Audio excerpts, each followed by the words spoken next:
Nagaaniif jaalalli Waaqayyo Abbaa isiniif haa ta'u dhaggeeffattoota tokko akkam jirtu. Egaa har'a kutaa 13ffaa bara dhumaa waliin ilaalla. Kutaa 13ffaan bara dhumaa mootummaa waggaa kuma isa jedhu yookaan miiliiniyaa Yesuus Kiristoos waggaa 1000 mo'uu har'a waliin ilaalla jechuudha. Kutaa kana mul'ata Yohaannis boqonnaa 20 irra isa jiru baafanneetu sagalee kana dubbifachuudhaan eegalla. Sagaleen Waaqayyoo kun akkas jedha.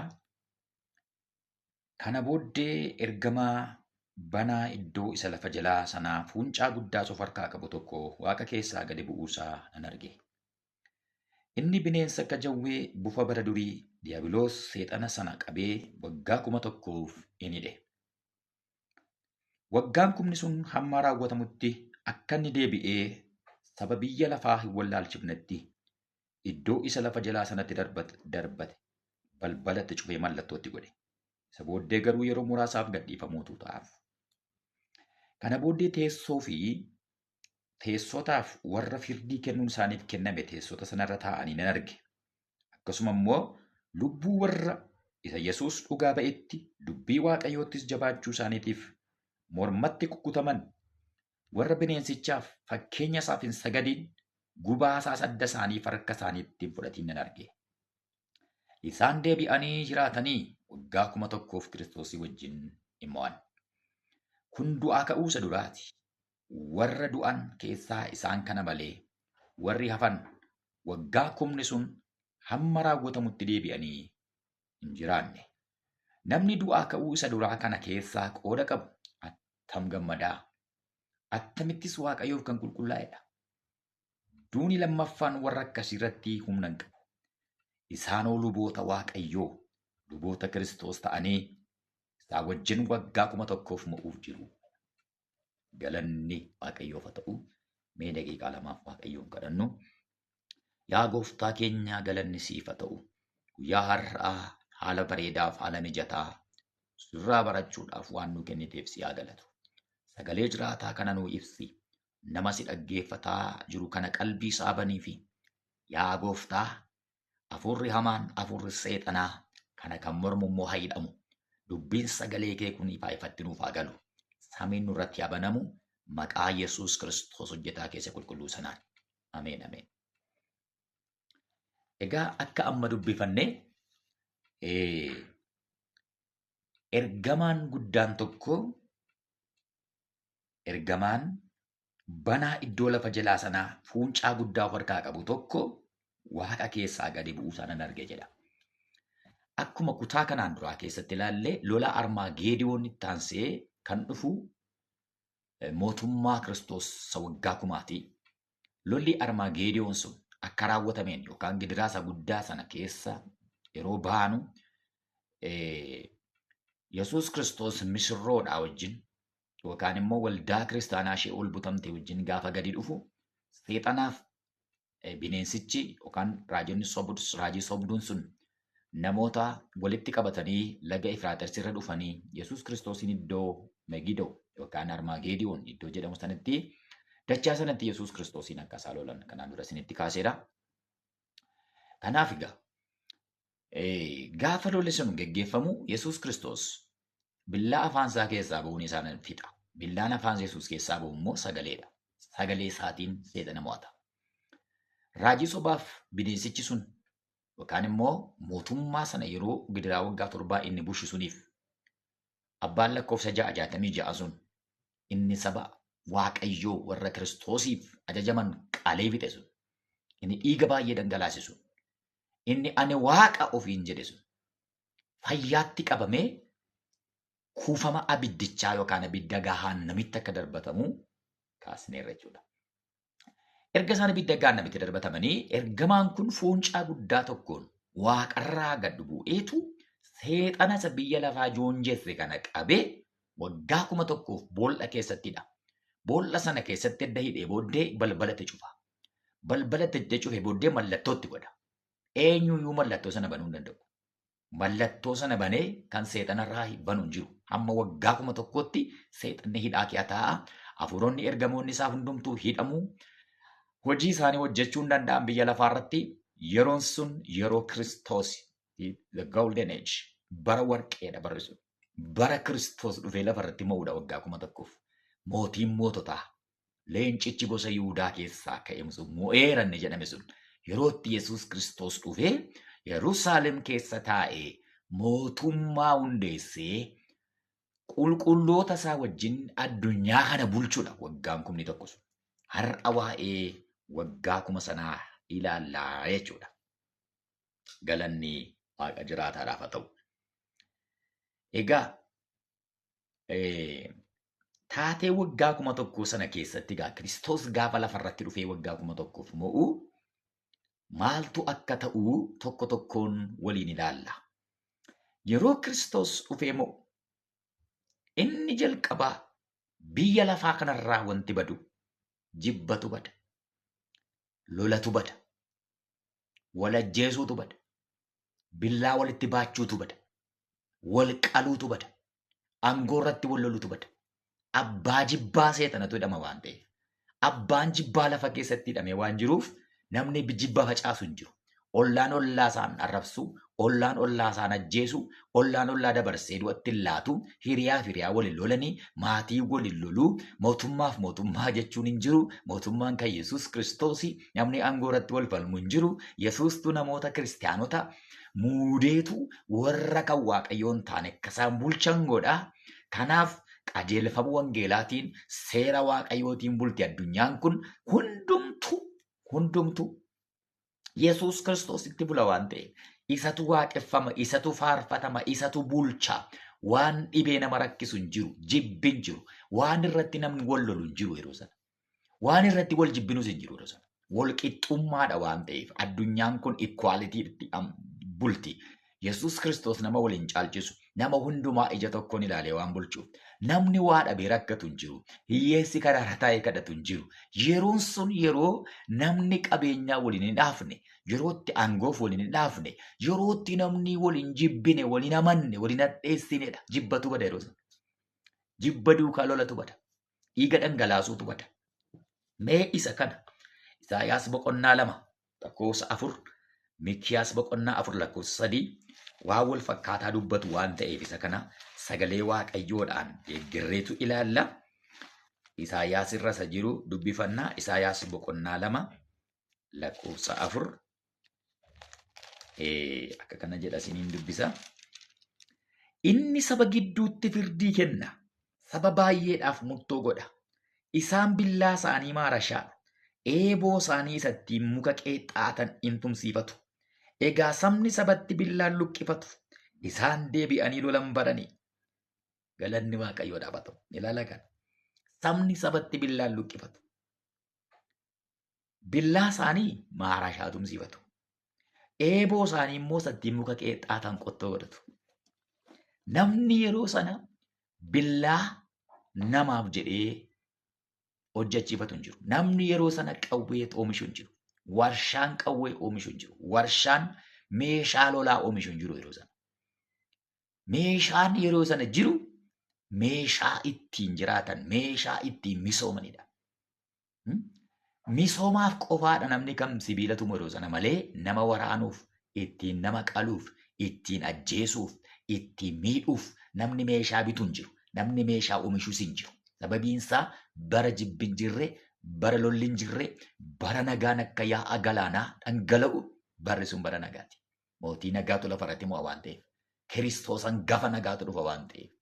Inni hamaan sun, inni dhiiga dhugu sun hidhamee boolla keessa waan taa'uuf waggaa 1000 keessa namni galu agammaduudha. Sagalee Waaqayyoo iddoo mul'ata Yohaannis boqonnaa 20 dubbisne kana. Namni kana keessa galu agammadu. Inni du'a lammaffaadhaan hin miidhamu. Yesuus Kiristoosii wajjin mo'a. Magaalaa Yerusaalem keessatti Yesuus Kiristoosii wajjin jiraatanne. Waggaa bara baraan jiraachuudhaafis immoo isumatu darba waan ta'eef namni carraa kana qabu haa gammaduudha. Sababiin isaa mootii nagaatu dhufa. Mootiin nagaa gaafa dhufu jibba balleessa. Mootiin nagaa gaafa dhufu hammina balleessa. Mootiin nagaa gaafa dhufu immoo walajjeechaa balleessa. Sabni sabatti billaan luqqifatu. Gamaaf gamanni dabaree wal qoodee waliin lolu. Lagi gamaaf gamanaa waliin lolan. Mootummaan sun mootummaa kanan lolu. hiriyaaf hiriyaan, obbolaaf obbolaan, alagaa alagaan waliin loluu namni yeroo sana. Jibba balleessa mootiin nagaa. Jibba lafarraa golgoleessa mootiin nagaa. Kanaaf bara sanaa bara nagaa jedhamee waamama. Bara nagaa. Baratti namni yaaddoo malee lafee ka'u. Baratti dhiiga namaa dhangala'uu hin argine. Baratti namni iyyan dhageessifne. Baratti namni wayyoo wayyoo hin jenne. Bara nagaadha bara mootummaa kuma. Galanni isa jiraataafata. Bara sana kan argu gaa qulqulloota ol butamanidha. Waldaa kiristiyaanaa ishee har'a jirtu kanatu ol butama. Amantootatu ol butama. Isaantu Yesuusii wajjin dhufee moo yeroo sana. Waaqayyoon waa gargaaru malee. Mootummaa isaa keessatti Waaqayyo qooda nuuf alaata. Yesuus Kiristoos gaafa akka tasaa dhufu nu argatu malee. Yesuus Kiristoosii wajjin ol butamee jenna namni cidha guddaa geggeessa jennee waggaa 7 cidha sana booddee immoo waggaa 1000 Yesuusii wajjin immoo deebi'ee dhufa lafarratti. Bara nagaa sana dhufee argata. Addunyaan nagaa argata yeroo sana. Dhiiga namaa lafatti dhangala'ee nagarru yeroo sana. Abaluu ajjeesee hin dhageenyu yeroo sana. Mootummaan kun biyya kana barbadeessee hin dhageenyu yeroo sana. Meeshaa waraanaa kanatu kalaqamee hin dhageenyu yeroo sana. Hin jiru. Jibbatu hin jiru. Lolatu hin jiru. Wal ajjeesaatu hin jiru. Bara nagaa. Waa gargaaru Waaqayyo. Taatiin yeroo sana lammaffaan namaaf bineensatu araarama. Namaaf bineensillee walitti araarama. Dha'icha isa guddaa keessatti mul'ata Yohaannis boqonnaa 8 keessatti bineensatu lagaa yaa'ee nama nyaata. Bineensa Waaqayyo amma lagatti qabee jirutu ba'ee nama fixa yeroo sana. Bineensi laga kee yaa'ee, jawween lagaa yaa'ee, leencii lagaa yaa'ee, waraabessi lagaa yaa'ee magaalaatti nam'ee nama fixa. Bara gidiraa guddaa keessa. Waaqayyotu amma lagatti isaan qabee jira. Bineensa akka nama nyaanneef Waaqayyo ittisee jira. Yeroo dheekkamsa Waaqayyoo xoofoo Waaqayyootti isaan gadi ba'u. Waaqayyootti achi isaan kaa'e malee. Waaqayyooti bineensaan laga taa'eennaan laga taa'aa jira. Gaaf tokko gaafa gidiraa guddaa yaa'anii nama fixusa. Amma garuu mootummaa Yesuus Kiristoos mootummaa waggaa 1000 keessatti bineensaaf bineensi araarama. Namaaf namni walitti araarama. Bineensi nama nyaatu. Namnis bineensa ajjeesu, bineensi nama ajjeesu, bineensi waliin ajjeesu. Beesa kanas sagalee Waaqayyoo irratti hundoofnee ilaalla. Raajii Isaayyaas boqonnaa 11 lakkoofsa 6 kaasee ilaalaa akkeedha. Yommus yeeyyiin ilmoolee hoolaa gidduu hin jiraatu. Qeerransi ilmoolee reettii gidduu hin ciisa. Qeerransaaf reettii. Jabbiiniif leenci saafelli walii wajjin bobba'u. Ilaalaa kana jabbiiniif leenci walii wajjin. Mucaa xinnoon isaan tiksa. Mucaa xinnoon bineensa nama nyaatu kana tiksa. Saawwaaf amaaketi walii wajjin sooratu. Jabbooleef ilmooleen amaaketaa wal bira ciciisu. Leencis akka qotiyyoo cidii nyaata. Leenci inni bineensa nyaatu warra. Gaafa sana cidii nyaata. Mucaan harma hodhu boolla mar'ataa bira taphata. Mucaan harma hodhu boolla mar'ataa bira taphata. Mar'ataan isa nyaatu. Bara waggaa 1000 keessa. Dinqiidha. Inni harma gu'es harkasaa man'ee buutii keessa kaa'a. Harkasaa boolla buutii keessa kaa'a. Isa nyaatu buutii. Waaqayyootu godha. Nyaatiin jedheera. Tulluu gosa qulqullaa irrattis nama kan miidhu yookiis waa kan balleessu jiru. Tulluu qulqullaa'aan sun tulluu Xiyoon isa Yesuus Kiristoos irratti dhufee mo'udha. Tulluu sana irratti Yerusaalem keessatti yeroo sana magaalaa Xiyoonsi keessatti yeroo sana bineensi nama miidhuu hin jiru. Waa kan balleessu hin jiru. Akkuma galaanni bishaaniin guutu lafti beekumsa Waaqayyootiin hin guuta. Ameen. Haleluuyaa. Dhaggeeffanii kana bara sana bineensaaf bineensa araarama. Har'a yoo ilaaltan leenci bineensa nyaachaa oola. Bineensi leenca baqachaa oolti. Kuruphee bosonuun bir'ataa jiraatu bosona keessa. Gaafa sana birruun qaban isaaniif. Gaafa sana leenci natti dhufana nyaatan jedhan. Leenci akkuma isaanii wajjin gidduu isaanii lixee cidii nyaata. Akkuma sangaa. Marga isaa nyaata, cidii isaa nyaata leencis. Mar'ataan nama ni hedduu gaafas. Argitanii har'a bineensi kan nama nyaatu seexanota namatti kaasa jechuudha.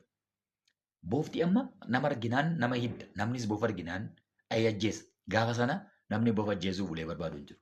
Boofti qeema keessa deema. Ijoolleen dhattee boolla mar'ataarra, boolla boofaarra taphatti ijoolleen. Hin nyaatiin jedhameera hin nyaatu nama. Namni san tuqu innis nama tuqu. Bara nagaa akkamiiti saba koo kun? Bara Yesuus Kiristoos dhufee lafarratti mo'u bara nagaa akkamiiti? Bara dinqiidha. Bara dinqii, bara nama ajaa'ibu. Barri Yesuus Kiristoos waggaa 1000 lafarratti mo'u. Qeerransi reettii hin nyaatu. Reettiinis qeerransa hin baqattu. Walii wajjin dheedu marga isaanii. Bineensi irra marga foon nyaatu gaafas marga nyaatu isaan. Waliin nyaatan bakka waliin nyaachuutu hin jiru. Wal ari'uutu hin jiru. Wal bir'achiisuutu hin jiru. Wal sodaachuutu hin jiru. Nagaa wal dhowwuutu hin jiru. Lafti beekumsa Waaqayyootiin guuta. Lafti nagaa Waaqayyootiin guuti. Gaafa sana waggaa 1000 keessa. Waaw dinqiidha. Bara dinqiidha. Galanni Waaqa jiraataadhaaf haa ta'u.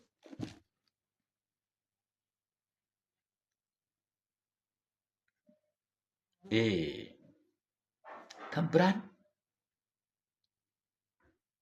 yeroo seexanni hidhamu cubbuutu bada. Cubbuu kan jedhamu hin bada yeroo sana. Qajeelummaatu lafa dhaala. Qulqullummaatu lafa dhaala.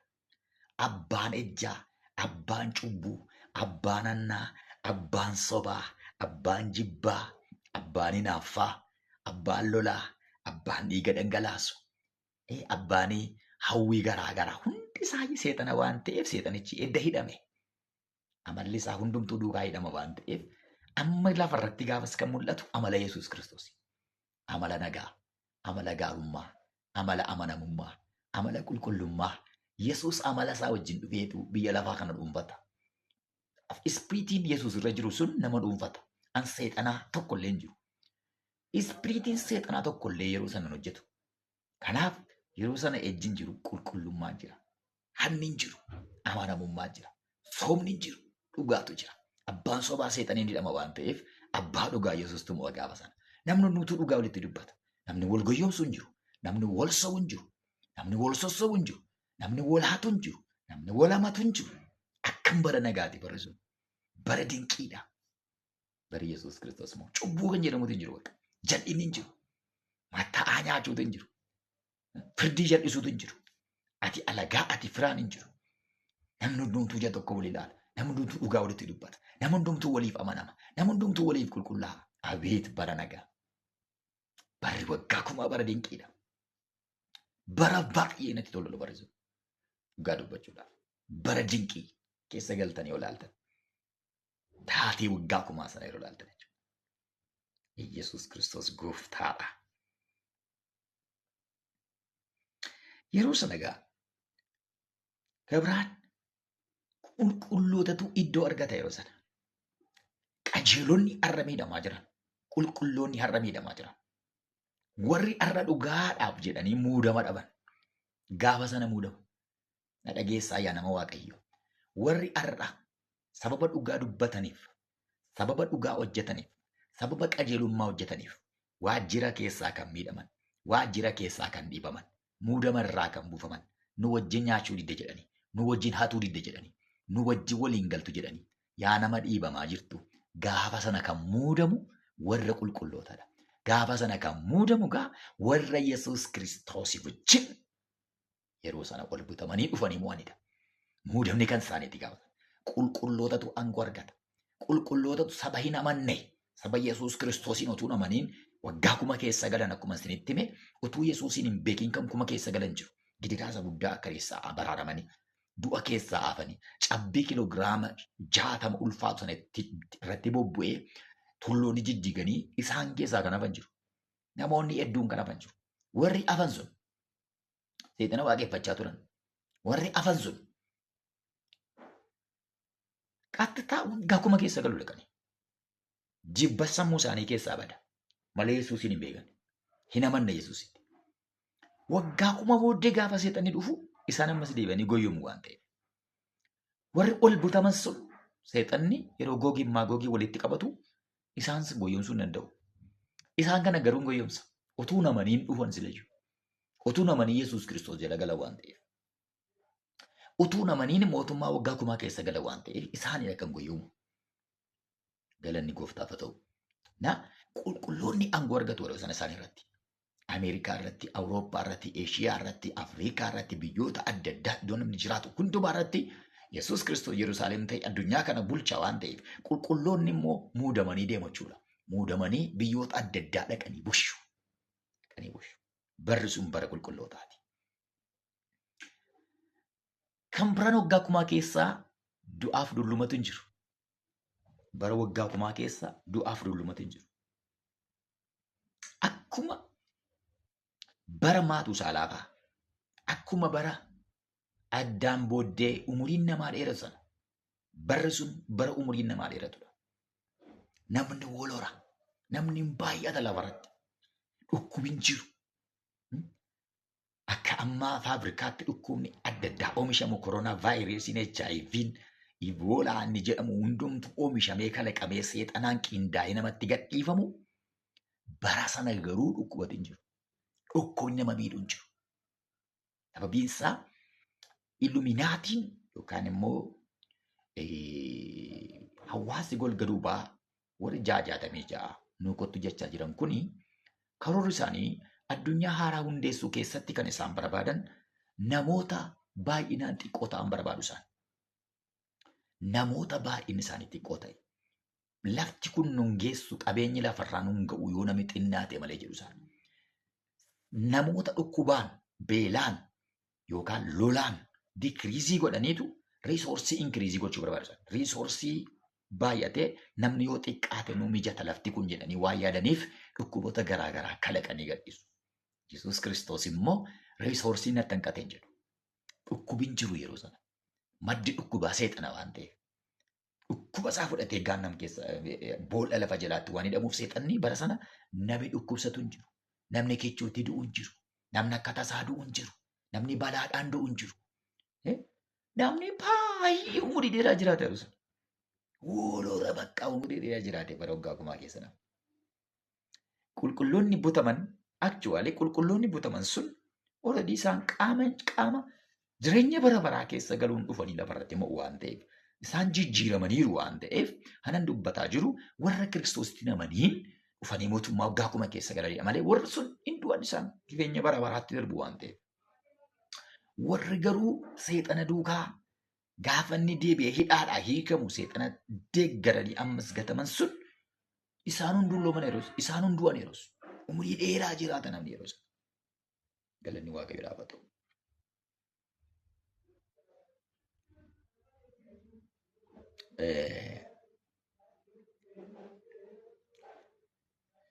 Egaa wanti biraan yeroo sana manni qulqullummaa waaqayyoo hin jira. Israa'eloonni akkuma isiniin jedhe mana qulqullummaa isa afuraffaa ijaaruuf jedhu inni irra yeroo darbee mana qulqullummaa sana masiihicha sobaa sanaaf ijaaru masiihichi garuu mana qulqullummaa sana xureessaa. Kanaaf Yesuus Kiristoos yeroo lafarra dhufu mana qulqullummaa sana keessatti simatama. Manni qulqullummaa sun akka isa durii otoo hin taane yaadannoodhaaf kan ijaaramudha. Yaadannoodhaafidha malee Yesuus Kiristoos mana qulqullummaa ofuma isaatii qulqulluudha. Ofuma isaatii mana qulqullummaati. Ofuma isaatii innumti gaara waan ta'eef mana qulqullummaa isaaf ijaaruun hin barbaachisu. Garuu yaadannoodhaaf manni qulqullummaa sun gidiraa waggaa kumaa keessaa isa darbudha. Yesuus Kiristoosii fi yeroo sana mana qulqullummaa sana keessatti Yesuus Kiristoos mana qulqullummaa ol lixa. Mana qulqullummaatti ol lixe xureessanni suni manni qulqullummaa sun masiichaa waan ijaaramuufidha. Bara sana akka yaadannoodhaaf ta'a malee manni qulqullummaa qobaatti ammas mootummaa waggaa kumaa keessatti in ijaaramu.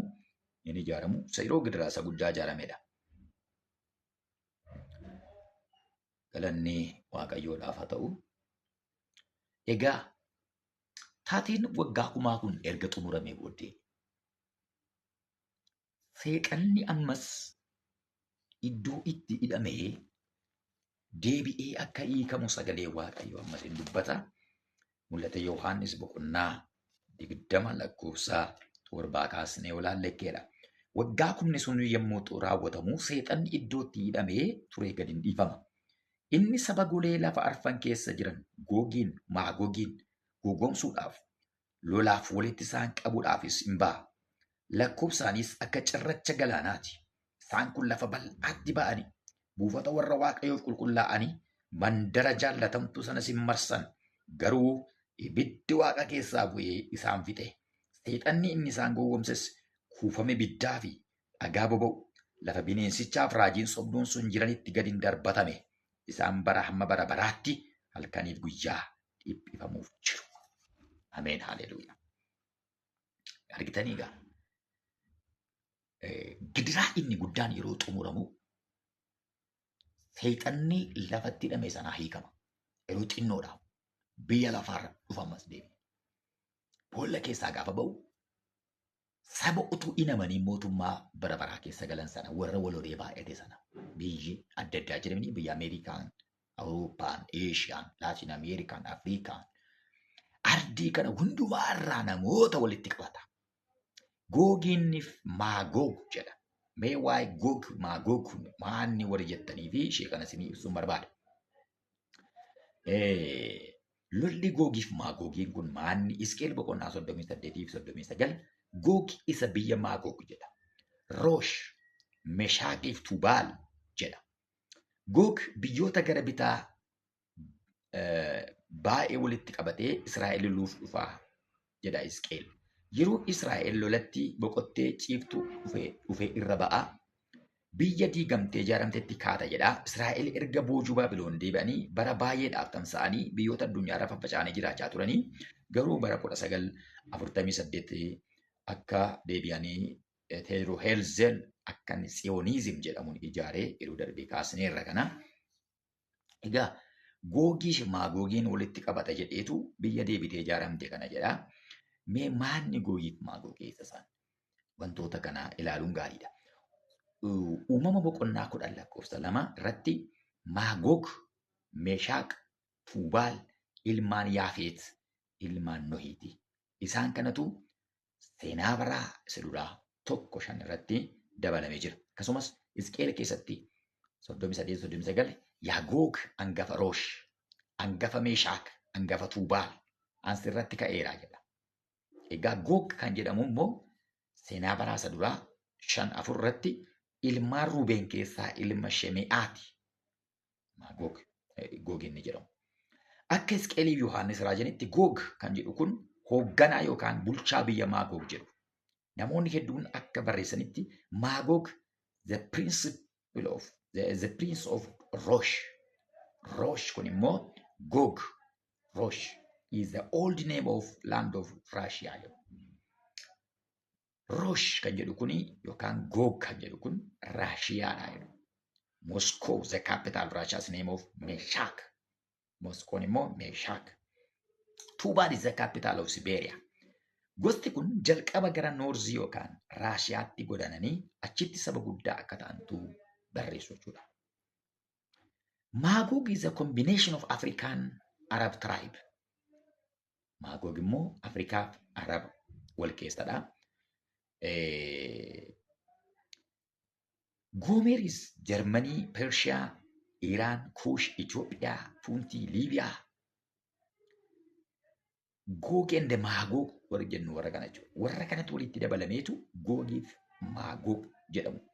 Kana jechuun karaa biraa hoggansa Raashiyaatiin isa ta'u, hoggansa Ameerikaan isa ta'u, biyyoota addunyaa kanarraati Googii Maagoog inni jedhu kun saba baay'ee saba akka cirracha galaanaa baay'atu kana walitti qabata lolaaf ammas seetan gaafa boolla keessaa ba'u. Jalqabbiin Googiif Maagoog eessa kan jedhu fansinii dhaqe malee Googiif Maagoog kun saba biyya lafaa hundumaa walitti kan hammatudha. Not only Russia. Russiaas miti, Turkii bichaa miti, biyyoota Arabaa bichaa miti, biyyoota hedduu addunyaa kana guyyoomseetu ammas Waaqayyoon lolla, Yesuus Kiristoosiin lolla, mandara qulqullittii qabanna jedhaniitu iddoo Yesuus irratti mo'aa jiru sana dhufu. ammas dhufu. Saba hamma kana fidee dhufeetu mandarattii marsa. Yeroo inni mandarattii kana marsu Waaqayyo immoo takkaadhumaan abiddaan xaphi isaan godha. Waaqayyo abiddaan isaan fida. Abidda gaafatti gadhiisu loltoonni sun hin dhuddu'u. Seexanichi immoo qabameetu iddoo raajii sobaaf bineensichi bara dhumaa sun itti darbataman abidda gaannama iddoo isaan ho'ifataa jiran sana keessatti seexanni gad darbatama jechuudha. Seexanni edda gad darbatamee booddee firdiin kennama jechuudha. Firdiitu kennama. Amma gaa warri du'an cubbamoonni du'an Kiristoositti kan hin amanne kan hin fayyine kakuu moofaas kakuu haaraa keessas kan jiran hundumtu yeroo gididaasa guddaasa ta'u kan yeroo adda addaa cubbamoonni du'an utuun ka'in jiru isaan yeroo waggaa kumas boolluma keessa jiru yeroo misirroon Kiristoos ol baatee waaqaraticha dhagaggeessu isaatiin ka'an achuma jiru waan ta'eef cubbamoonni kan isaan du'aa ka'an lola Googiif Maagoogiidha. Lolli kun gaafa xumuramu addunyaan kun gaafa goolabamtu mootummaa waggaa kumaa gaafa xumuramu jireenya bara baraatti ceema waan ta'eef amma gaa firdii adii irra taa'utu dhufa. Inni firdii adii irra taa'u sun gaafa dhufu sabni hedduun lakkaa'uun hin danda'amne du'aa ka'aniitu fuuldura teessoo irra taa'ee dhaabatu. Gaafa sana gaa namni hundumtu akka hojii isaatti kan inni argatu jechuudha. Akkuma jennee warri ol butaman sun waldaan kiristaanaa ol butamte warri waggaa kuma Yesuusii wajjin turan sun jireenya bara baraatti darbu. Badhaasni kan geggeeffamu gaafa kanadha. Cubbamoonni firdii fudhatu. Firdiin isaanii isin re'oonni gara mirga koo hoolonni gara mirga koo re'oonni gara bitaa koo goraan jedha inni Maatewos boqonnaa 24 Yesuus jedhe 25 Yesuus jechaa ture sun amma jechuudha firdii sun. Kanaafi cubbamoonni firdii gaafa fudhatan qaxxitaa isaan iddoo seexanni jirutti darbatamu isaan. Gahannamitti gad darbatamu jechuudha. Abidda gahannama keessatti gaafa isaan darbatamanii ka'an qulqulloonni wangeelaaf kan gatii baasan aarsaa kan kaffalan Yesuus Kiristoosiif jedhanii kan wareegaman yeroo isaaniitti badhaasa isaanii fudhatanii samuudha. Guyyaa gonfoon hiramuudha samuudha.